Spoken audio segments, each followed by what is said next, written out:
আমরা একটু এখানে সংকল্প করব। আমি বলছি, তোমরা একটু বলবে সবাই মিলে। আজকে বিশ্ব যোগা দিবস উপলক্ষে আমার নতুন সূর্য পবিত্র যোগা সেন্টার এটাই বার্তা দিতে যায় সবাইকে, যে আপনারা আসুন, আমাদের সঙ্গে যোগ দিন, সুস্থ শরীর রাখুন এবং মনও সুস্থ থাকবে, সমস্ত কিছু সুস্থ থাকবে। সঙ্গীতটা কোথায় গেল? সাইকেলটা একটু শরীরে। আচ্ছা, সবাই মিলে বলো, আমি প্রতিজ্ঞা করছি। এখানে আমি হবে না, সবাই, ঠিক আছে? আমরা সবাই প্রতিজ্ঞা করছি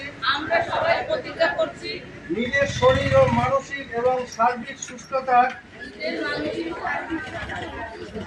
জন্য প্রতিদিন যোগাভ্যাস করব। শুধু নিজের নয়, আমার পরিবার, বন্ধু, আত্মীয় পরিজন, কর্মস্থল, আমার দেশ ও বিশ্ববাসীর সার্বিক সুস্থতা, একতা ও শান্তি রক্ষার জন্য সারা জীবন কাজ করব। একতা ও শান্তি রক্ষার জন্য সারা জীবন কাজ করব। আচ্ছা, থ্যাংক ইউ। আবার এগিয়ে চলো সবাই।